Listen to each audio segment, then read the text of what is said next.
tais como religião, política, casamento e outros mais. Dessa forma, como você pode ver, quando eu ganho o controle da mente de uma pessoa, consigo facilmente perpetuar o controle fazendo com que essa pessoa me ajude a ganhar a mente de seus filhos. De que outras formas você usa os pais para transformarem os seus filhos em alienados?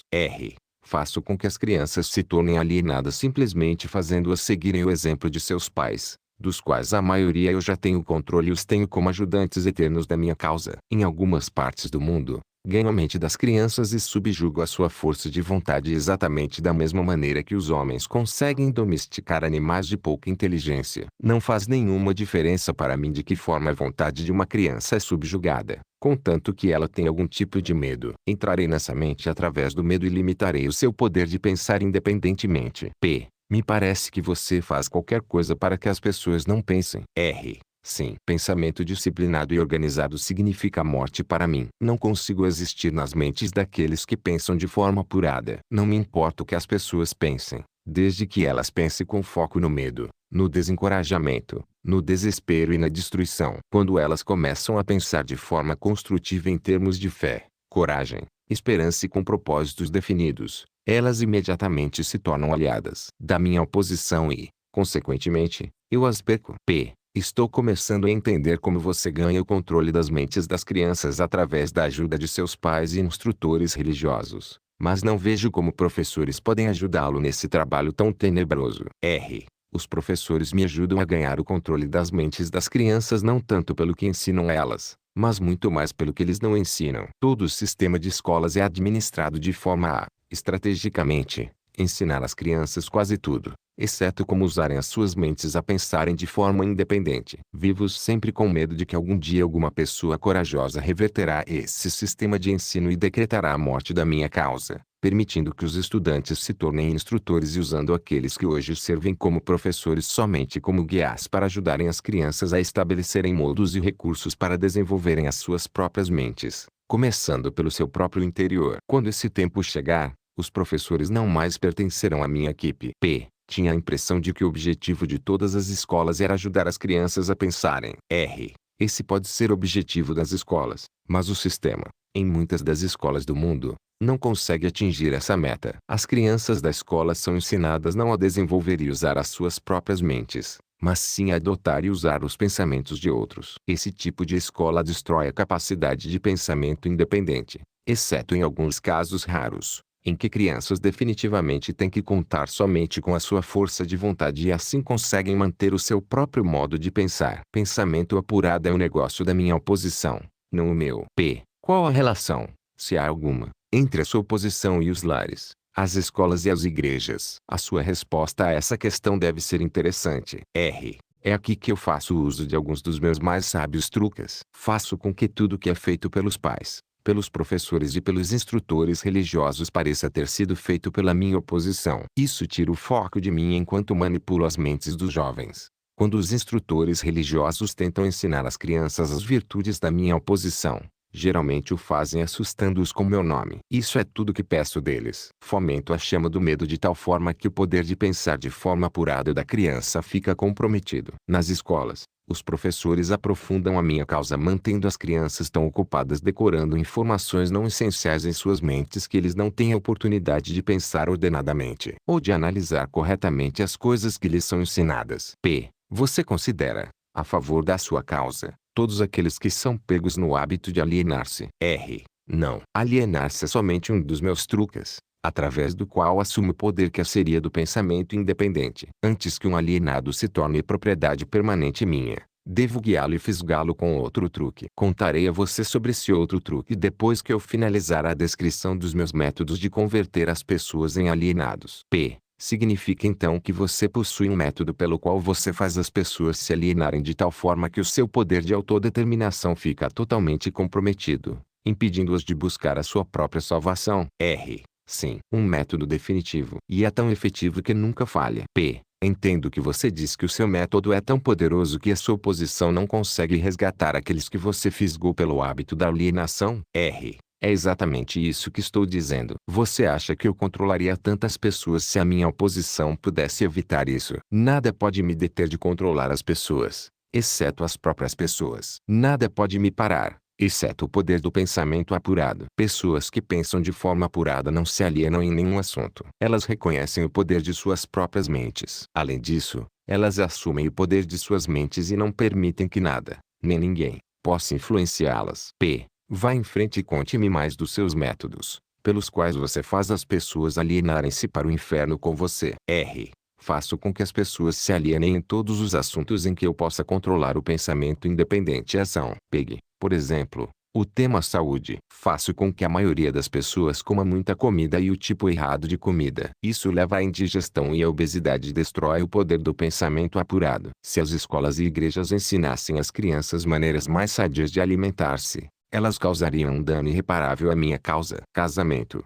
Faço com que homens e mulheres alienem-se em seus casamentos sem planos ou objetivos delineados para converter o relacionamento em harmonia. Aqui está um dos meus mais efetivos métodos de converter as pessoas ao hábito de alienar-se. Faço com que pessoas casadas discutam e briguem sobre assuntos financeiros. Eu as faço brigar e desentender-se sobre a forma de educar as crianças. Faço com que eles entrem em controvérsias desagradáveis sobre seus próprios assuntos íntimos em desacordos sobre amigos e atividades sociais. Eu os mantenho tão ocupados procurando falhas um no outro que eles nunca têm tempo suficiente para fazer qualquer coisa que pudesse quebrar o hábito da alienação. Profissão.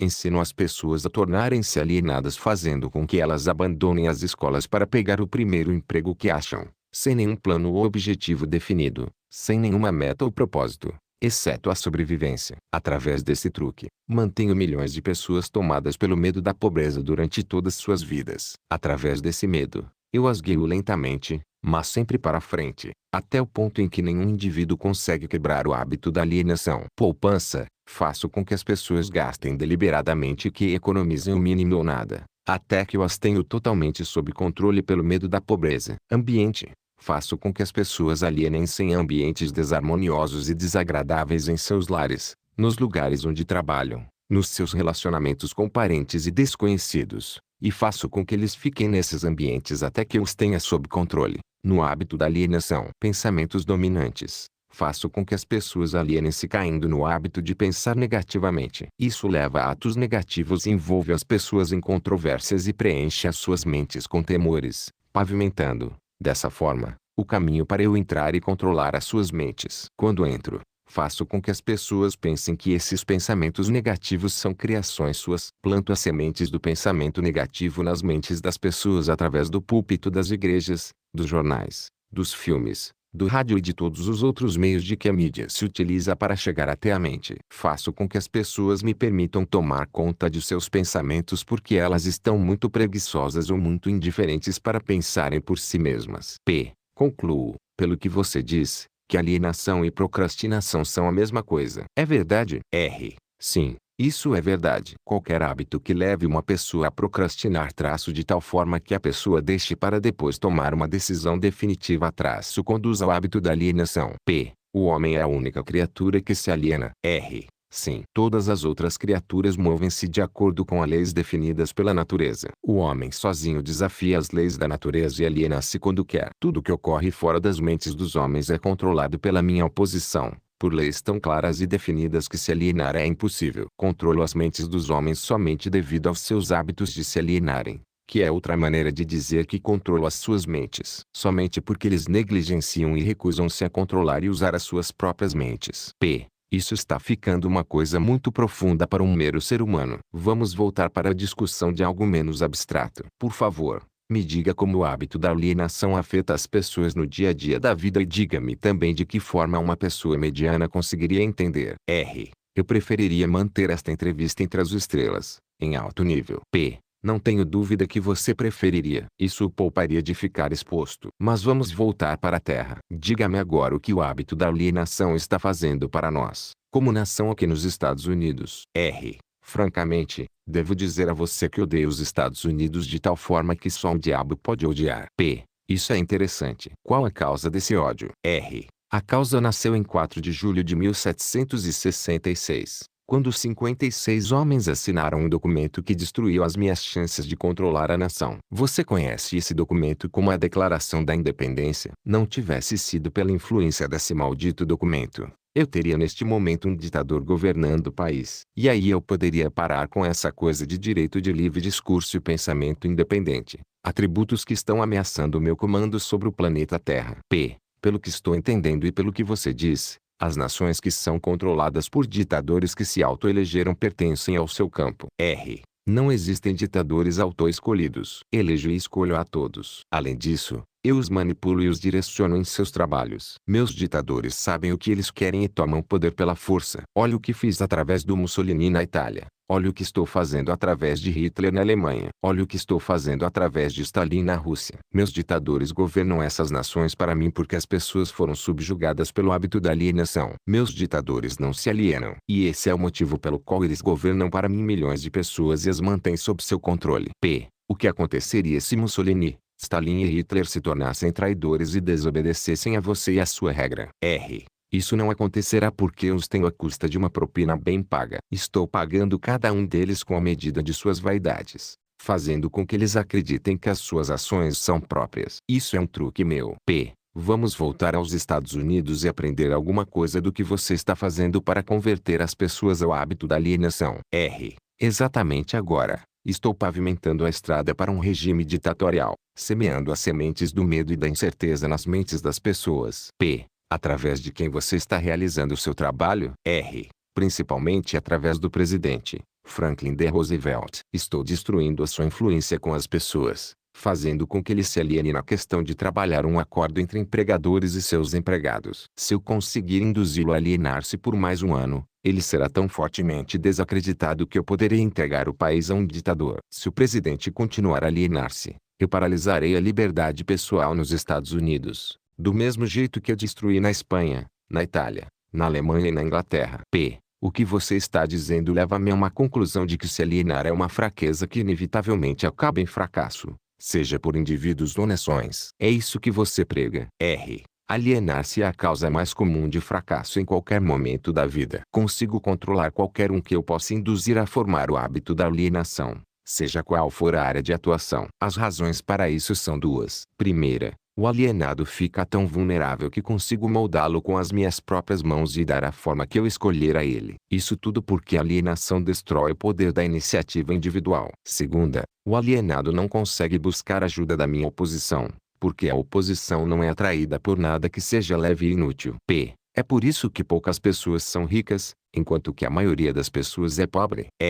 Essa é exatamente a razão. A pobreza, tal como a doença, é contagiosa. Você sempre vai encontrar a pobreza entre os alienados, nunca entre aqueles que sabem o que querem e estão determinados a conseguir. Talvez possa significar alguma coisa para você quando chama sua atenção para o fato de que aqueles que nunca se alienam, que são os mesmos que eu não controlo, são aqueles que possuem as maiores riquezas deste mundo. Eles acabam sendo as mesmas pessoas, as que não se alienam, que não controlam e acabam tornando-se ricos, muito ricos.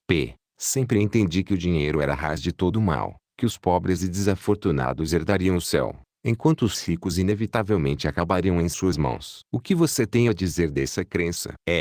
Os homens que sabem como conseguir as coisas materiais desta vida geralmente sabem também como manter-se longe do alcance das mãos do diabo. A habilidade de adquirir coisas é contagiosa. Os alienados adquirem nada, exceto aquilo que ninguém quer. Se mais pessoas tivessem metas definidas e desejos ardentes por riquezas materiais e espirituais, eu teria menos vítimas. Presumo, pelo que você diz, que você não é parceiro dos principais líderes industriais. Evidentemente, eles não são seus amigos.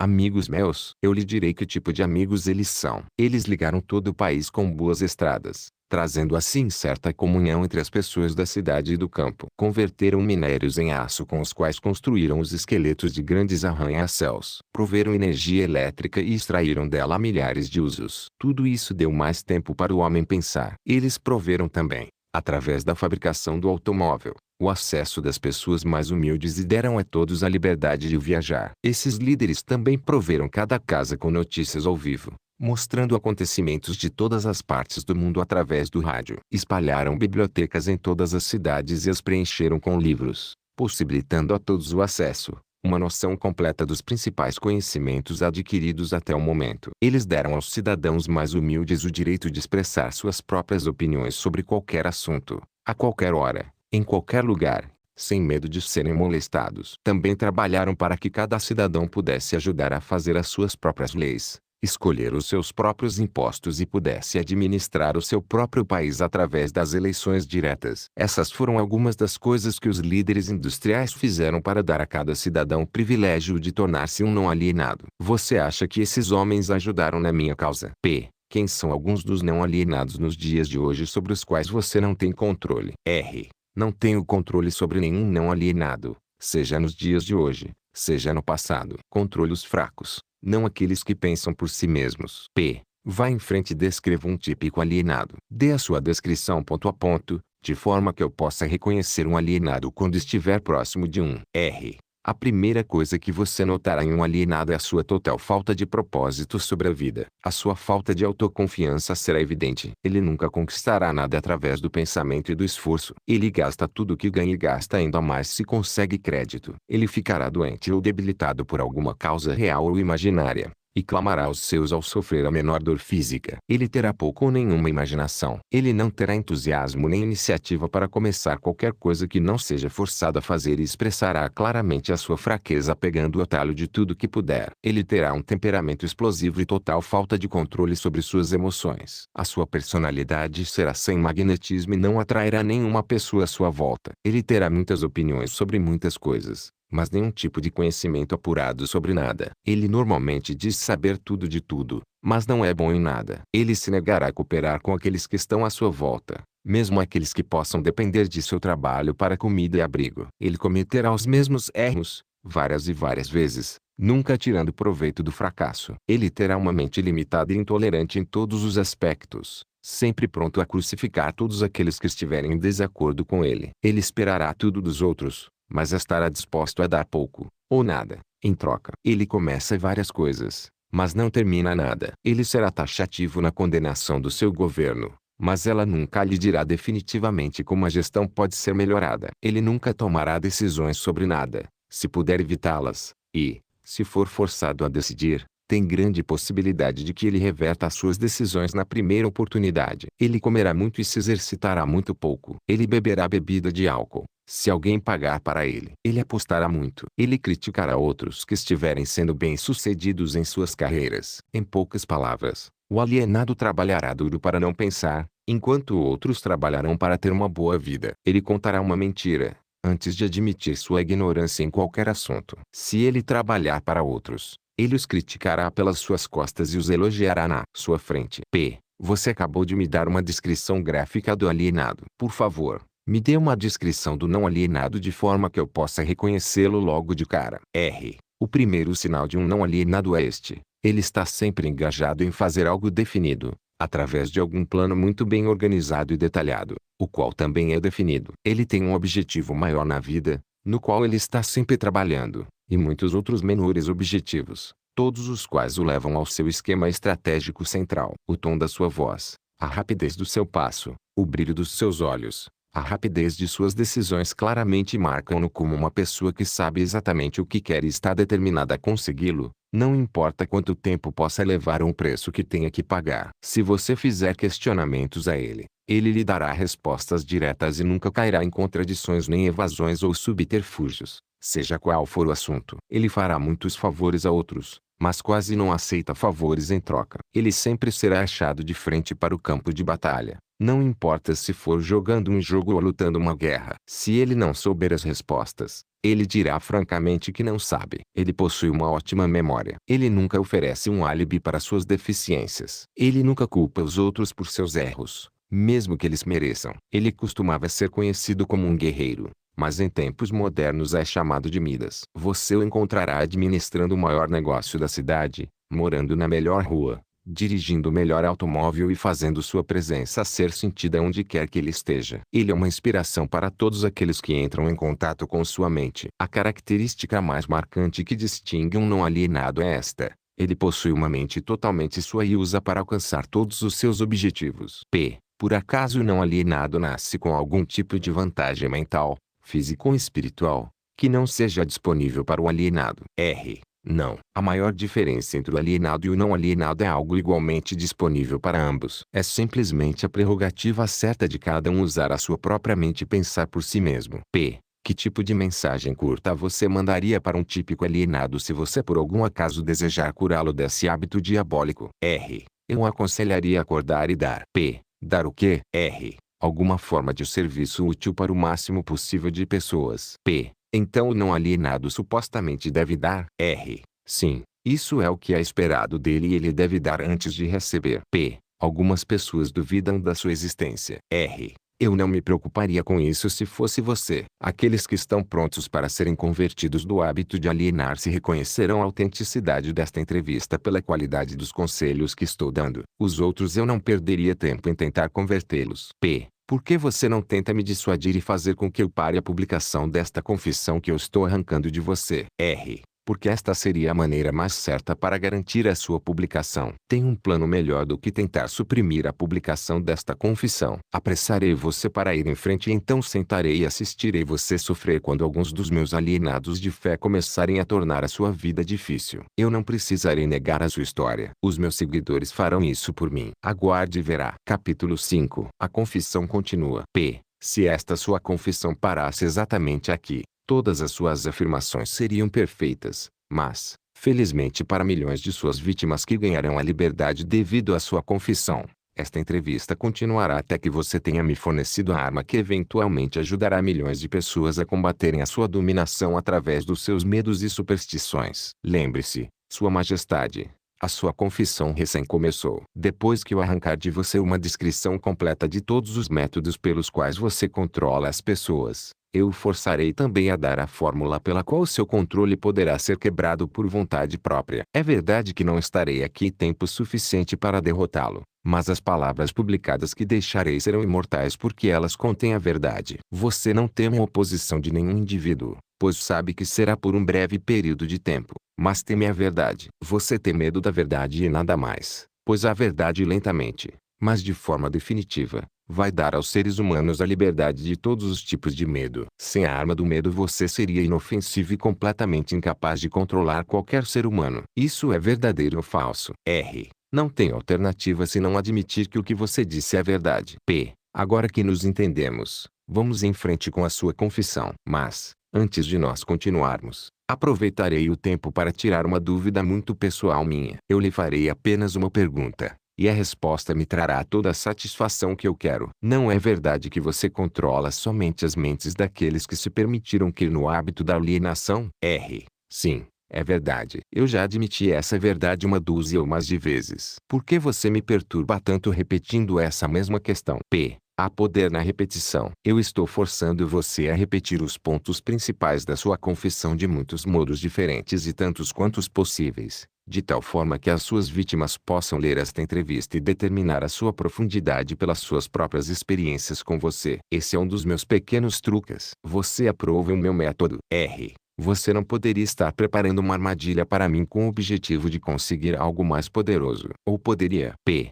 Estou fazendo as perguntas e você está respondendo. Vá em frente. Agora e confesse porque você não tem poderes suficientes para me parar de fazê-lo confessar. Quero a sua confissão para ajudar e confortar todas as suas vítimas, as quais eu intenciono libertar do seu controle no exato momento em que elas lerem a sua confissão. R. Estou sem poderes para influenciar ou controlar você, simplesmente porque você encontrou o principal segredo para o meu reino. Você sabe que existo somente nas mentes das pessoas que possuem medos. Você sabe que controlo somente os alienados, que se negam a usar as suas próprias mentes. Você sabe que o meu inferno é aqui mesmo na Terra, e não no mundo que vem após a morte. E você também sabe que os alienados fornecem todo o fogo que eu uso no meu inferno. Você sabe que sou um princípio ou forma de energia que expressa o lado negativo da matéria ou da energia, e que não sou uma pessoa com um garfo e um rabo pontudo. Você tornou-se o meu mestre porque superou todos os seus medos. Por último, você sabe que pode liberar todas as vítimas humanas que contatar,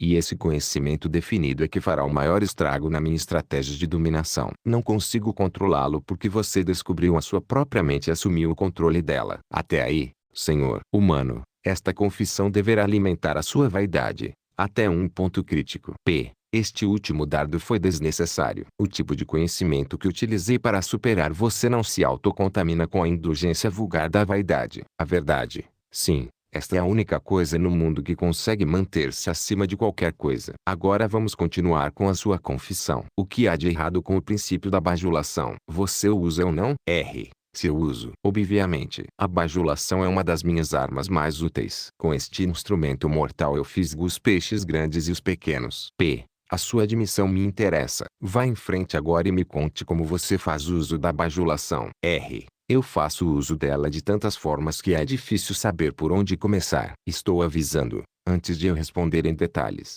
que, se você publicar as minhas respostas, você trará para si mesmo uma avalanche de ridicularidades na sua própria cabeça. P. Eu assumirei a responsabilidade. Prossiga. R. Bem, devo admitir aqui que você encontrou o maior segredo de como converto as pessoas para o hábito da alienação. P. Essa é uma admissão considerável. Vá em frente com a sua confissão e não desvie do assunto da bajulação. Sem mais conversas colaterais e sem mais enrolações neste momento, me conte tudo sobre como você usa a bajulação para ganhar o controle sobre as pessoas. R. A bajulação é uma isca de valor incomparável a todos aqueles que desejam ganhar o controle sobre as outras pessoas. Ela carrega em si qualidades atrativas para outras pessoas porque opera através de duas das mais comuns das fraquezas humanas: a vaidade e o egocentrismo. Há certa quantia de vaidade e egocentrismo em todas as pessoas. Em algumas pessoas, essas qualidades são tão salientes que elas literalmente servem como uma corda pela qual alguém pode amarrar-se. A melhor de todas as cordas é a bajulação. A bajulação é a isca-chave pela qual homens seduzem mulheres. Algumas vezes,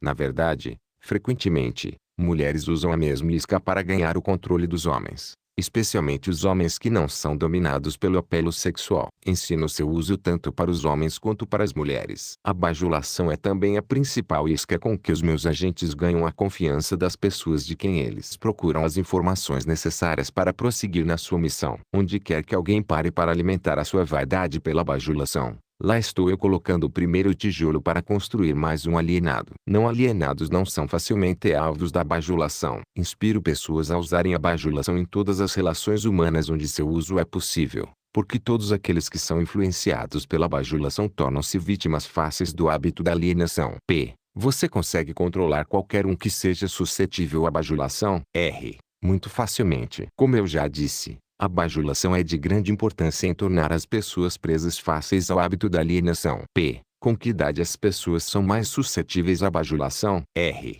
Idade não tem nada a ver com a susceptibilidade à bajulação. As pessoas respondem a ela de uma forma ou outra a partir do momento em que elas se tornam conscientes de sua própria existência até a sua morte. P. Através de que forma as mulheres podem ser facilmente bajuladas? R. Através da sua vaidade. Diga a uma mulher que ela está bonita ou que ela se arruma fantasticamente bem. P. Qual a forma mais efetiva em fisgar os homens? R. Egocentrismo, com E maiúsculo. Diga a um homem que ele tem um corpo forte como Hércules ou que ele é um grande homem de negócios e ele perderá totalmente a faculdade da razão e ficará dominado por um sentimento egocêntrico. Depois disso, você sabe o que acontece. P. Todos os homens são assim? R. Não. 2. A cada 100 homens, possuem o seu ego tão sob controle que mesmo um bajulador profissional não conseguiria perfurar a sua pele mesmo com uma faca de açougueiro. P. Como uma mulher esperta consegue aplicar a arte da bajulação no momento de atrair os homens? R. Pelo amor de Deus, homem. Tenho que desenhar o método dela para você? Você não possui imaginação? P. Assim, tenho imaginação suficiente, Sua Majestade. Mas estou pensando naqueles pobres homens do mundo que precisam entender a técnica exata com que eles podem ser bajulados para caírem no hábito da alienação. Vá em frente e conte-nos como uma mulher pode fisgar homens ricos e espertos. R. Este é um truque diabólico das mulheres, mas, considerando que você está pedindo a informação, neste momento não tem escolha senão revelá-lo. As mulheres influenciam os homens através de uma técnica que consiste basicamente em, primeiro, na habilidade de forjar um tom de voz suave e quase infantil. Segundo, na habilidade de fechar seus olhos em uma posição semicerrada, hipnotizando os homens. P. Isso é tudo que há no mundo da bajulação? R. Não. Essa é apenas a técnica. Aí vem a razão pela qual uma mulher usa essa técnica como uma isca. O tipo de mulher que você talvez tenha em mente nunca se vende a um homem e muito menos lhe dá algo em troca. Em vez disso, ela vende a ele o seu próprio egocentrismo. P. Isso é tudo que as mulheres usam quando elas desejam bajular os homens. R. Essa é a coisa mais eficaz que elas podem usar. Isso funciona muito bem quando o apelo sexual fica em segundo plano. Isso me leva a acreditar então que homens grandes, fortes e espertos podem acabar sendo manipulados pelo uso da bajulação, da mesma maneira como se fossem criaturas vulneráveis. Isso é possível. Se isso é possível, isso está acontecendo exatamente agora, neste minuto. Além disso, ao menos que eles sejam não alienados, quanto mais sedentos eles vêm, tanto mais forte a sua queda quando uma bajuladora profissional usa sua tática com eles.